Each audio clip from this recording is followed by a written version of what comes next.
ओम नमः शिवाय। सभी भक्तों को जय श्री राम।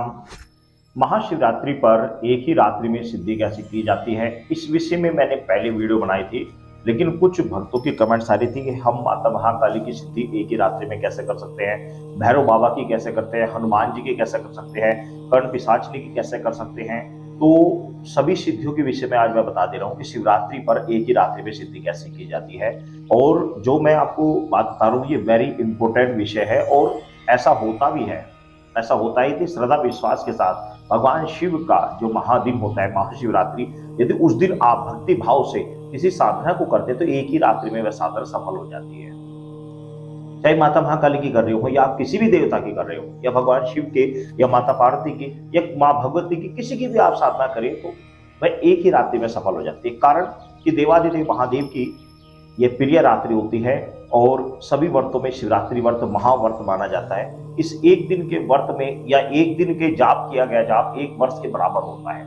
लेकिन किस तरीके से किस प्रकार किया जाता है ये मैंने पहले भी वीडियो में बताया है। यदि आपने नहीं देखा तो आप जाकर देखिए तो आपको पता भी लग जाएगा कि शिवरात्रि व्रत पूजा किस तरीके से की जाती है और किस तरीके से हमें सिद्धि प्राप्त होती है। उन्हें मैं आपको बता दे रहा हूँ कि इसके लिए आपको करना क्या आता है। शिवरात्रि की रात्रि में, वैसे तो साल में 12 महीने यानी कि 12 महीने होते हैं, तो हर महीने में त्रियोदशी को शुक्ल पक्ष कृष्ण पक्ष की त्रियोदशी में शिवरात्रि आती है।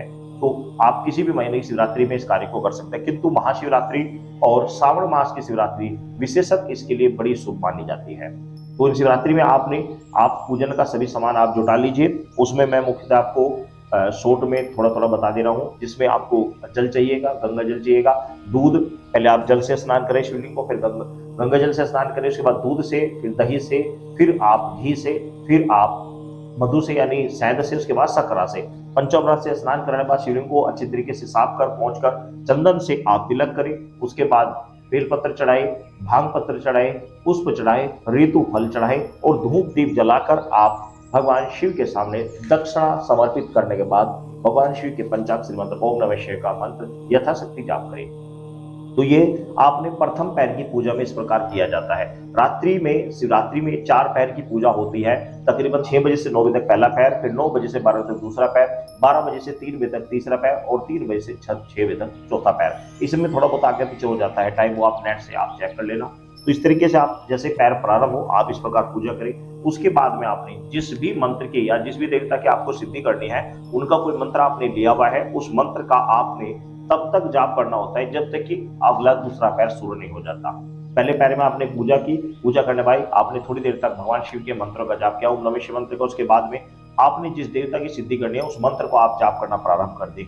उसको जाप जब तक करें जब तक दूसरा पैर शुरू नहीं हो जाता। दूसरे पैर में पुनः इसी प्रकार पूजा करें, फिर आपको उसी प्रकार जाप करना है उसी मंत्र का जिसकी आपको सिद्धि करनी है।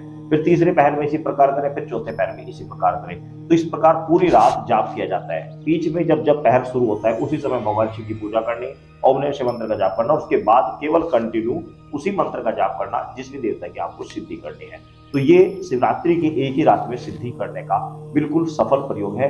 लेकिन इसके लिए आपको श्रद्धा विश्वास और पूर्ण रूप से पवित्र भावना रखते हुए और खासकर विशेषत शिवलिंग के सामने बैठकर ये कार्य किया जाता है। ऐसा नहीं कि आप कहीं पर भी बैठकर आप ये कार्य कर ले, ऐसा नहीं। आप भगवान शिव के मंदिर में जाकर शिवलिंग के सामने या शिवलिंग के मंदिर के प्रांगण में आप कहीं पर भी बैठकर, आप मंदिर के प्रांगण में कहीं पर भी बैठ जाइए, वहां पर आप बैठकर इस क्रिया को कर सकते हैं। या फिर अपने घर पर ही आप जो पूजित शिवलिंग है जिसको आप कंटिन्यू पूजा कर रहे हैं उस शिवलिंग पर भी आप पूजा कर उसको भी घर पर भी आप इस प्रकार कर सकते हैं। लेकिन उसके लिए एक अलग रूम चाहिए होता है क्योंकि ये इसके लिए पवित्रता अति आवश्यक है। या फिर आप किसी जलाशय के पास भी आप इस कार्य को कर सकते हैं, ये किसी वन में या फिर गौशाला गाँव के जहाँ पर गायें बांधी जाती है वहां पर भी आप इस साधना को कर सकते हैं। तो इस तरीके से आप एक ही रात्रि में आप मनचाही सिद्धि प्राप्त कर सकते हैं। तो ये सिद्धि प्राप्त करने का सफल और एक ही दिन में सफलता प्राप्त करने का सबसे सुगम और सबसे अच्छा उपाय होता है। बड़ा शुभ अवसर आता है शिवरात्रि पर। शिवरात्रि पर आप इस साधना को एक ही रात्रि में कर सकते हैं, किसी भी साधना को। सभी भक्तों को जय श्री